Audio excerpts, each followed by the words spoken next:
আজকের এই ভিডিওতে আমরা চেষ্টা করব যে ল্যাকটোজের রাসায়নিক বিক্রিয়া অর্থাৎ ল্যাকটোজের পরিপাককারী যে বিক্রিয়াটা আছে এটা কিভাবে গল্পে গল্পে আমরা মনে রাখতে পারি। তোমরা মনে রাখবা ল্যাকটোজ হচ্ছে একটা ডাইস্যাকারাইড।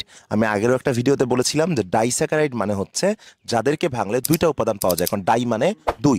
তো ল্যাকটোজকে ভাঙলে কি কি উপাদান পাওয়া যায় আমরা সহজে মনে রাখবো যে যে দুইটা উপাদান পাওয়া যাবে তার মধ্যে একটা উপাদান হবে কমন, সেটা হচ্ছে গ্লুকোজ। যেমন সুক্রোজকে ভাঙলেও কিন্তু পাওয়া গিয়েছিল জিএফ অর্থাৎ গ্লুকোজ আর ফ্রুক্টোজ।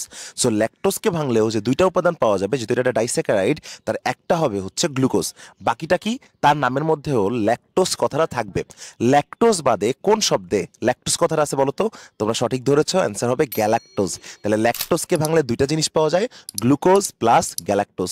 সো বিক্রিয়ায় বুঝতেই পারছো, বাম সাইডে বিক্রিয়া হচ্ছে ল্যাকটোজ, এটা ভেঙে হয়ে যাবে গ্লুকোজ প্লাস গ্যালাক্টোজ। তো উৎপাদ হচ্ছে গ্লুকোজ আর গ্যালাক্টোজ।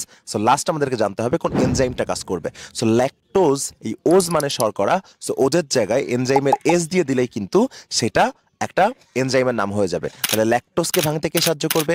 অ্যান্সার হচ্ছে ল্যাকটেজ। সো খুবই সহজ। আশা করি তোমরা এইভাবে প্রত্যেকটা জিনিস বুঝে বুঝে পড়লে যে কোনো রাসায়নিক বিক্রিয়া মুখস্থ ছাড়াই মনে রাখতে পারবে।